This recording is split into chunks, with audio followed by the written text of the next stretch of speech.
Hello, and welcome back to the TMG Fireside Chat. I'm your host, John Mackey. I'm also the founder and CEO of the Mackey Group. Today, we're diving deep into the future of fire protection.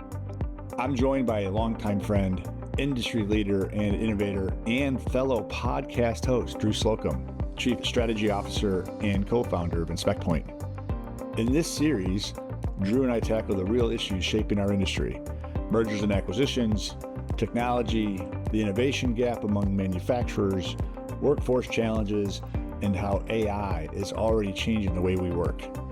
We've broken down our conversations into short, focused episodes so you can catch the insights that matter most and put them to work. Thanks for being here. I hope you enjoy the conversation. So let's jump right into it. If you think 915's ignored by the HJs overall, Yeah. 915, 951 never even get brought up, Yep. at least in my world. Yep. So, Yeah, that's interesting, right? I think, from an industry perspective, we take pride in being able to, drive compliance and providing, safety and protecting lives and property in our communities. And here's this great tool as it relates to how you make smart products and or how you capture data to really solve the equation long term. yep. And there's no tipping point yet for us to Yeah, accelerate the there process. is a lot of data out there though, from both the fire service side and stuff that we're doing, and stuff that like Compliance Engine's doing as well. There's a lot of data that is digital, and there's a variety of entities that own that. Um, there's some analytic tools you could be tossed into AI, right? And some AI tools could spin out of that, or just analytic reports on where problem spots are within our country and buildings, right? Yeah. Um, AI is a whole different thing. I'm presenting this weekend, and this will probably come out after that, but at the FSSA, I'm talking about AI and fire protection, and it's a it's getting adopted in certain areas, but in a lot of areas, um, you need data. You need data collection, and without that, there's not much there's not much to do with AI, Yeah. right? Yeah, because the data right there that's there now is not clean. It's not consistent, Yes. right? And Yes. it causes the Yeah. sprinkler head something different, right? Yeah. So, Yeah. very interesting. I think kind of wrap up the manufacturers and the innovation segment.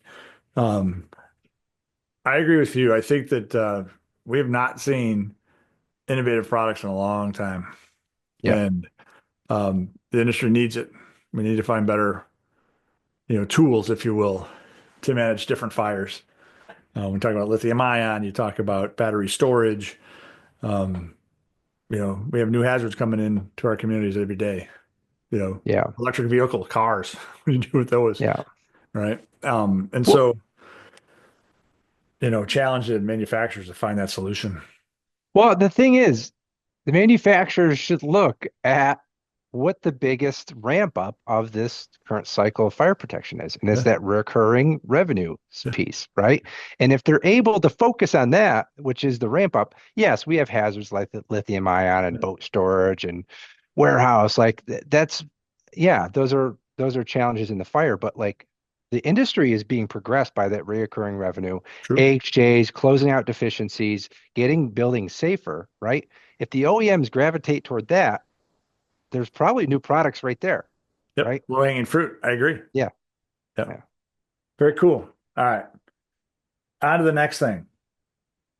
So you recently conducted, you being your company, Inspect Point, yep. conducted a industry survey. And in your most recent post on LinkedIn, you talked about some of the highlights that came out of it. Some of the challenges you spotlighted were labor, training, and the use of digital technology. You want to hit on those a little bit? Yeah, we it was our first attempt at one, and we actually did a great job. Chadwick, Liam, the whole marketing team did a great job with the fire and life safety report. And Yeah. where there's ideas to expand on this, Yep. later this year and even into next year. But and it's kind of telling. We kind of knew labor was a problem, right? And I think it went out to 400. We had four to 500 different professionals within the fire industry talk about this, mainly on the contractor side, right? There's probably some partners or OEMs in there. But yeah, I mean, obviously labor is number one. Um, I think digital workflows and the whole digitization of field service and the recurring revenue on the or recurring style of fire protection, Mhm. there was a need there, and there still needs to be obviously improvements to that.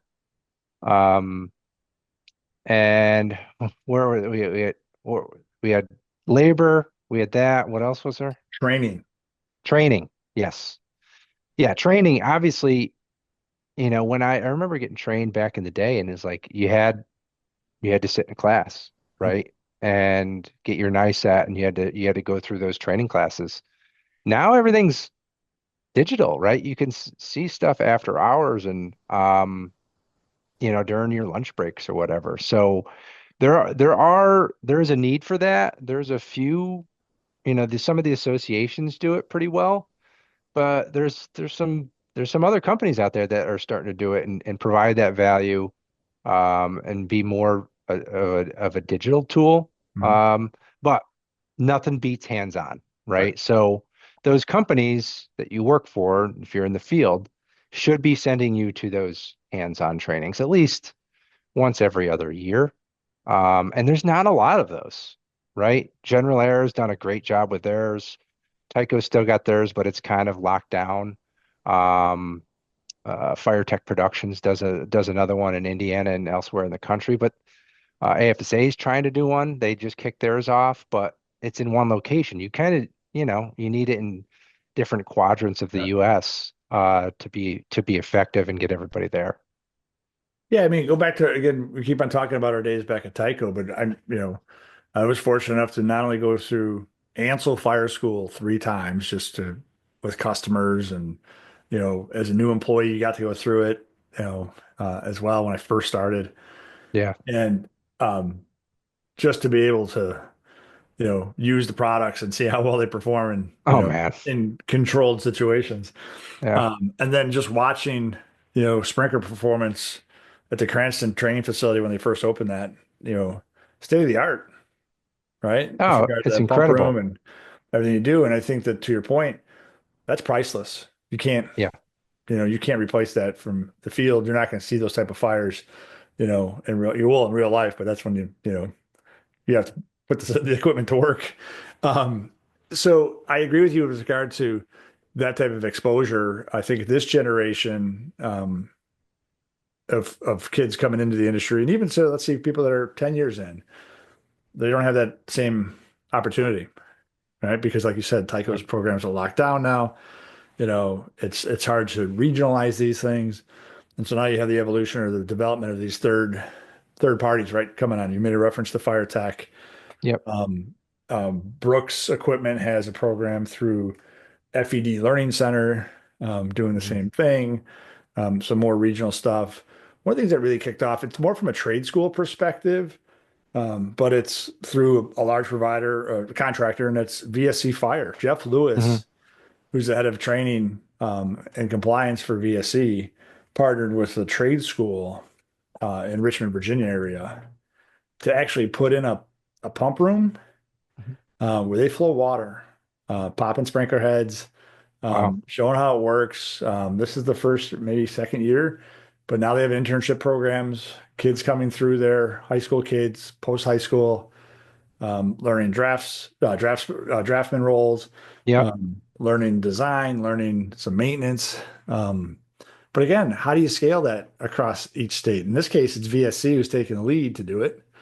Yep. I challenge all the other large manufacturers as well as the large OEMs to partner up and find out how you can do it in your states, Yeah. right? Because we need to find more feeders into the industry, Yeah. Yeah, right? and there's some contractors like VSE, like Yeah. they've done one external, but a lot of them do it internal Yep. as well. But it's tough to focus there if you have to be really a larger company probably to Yep. do that.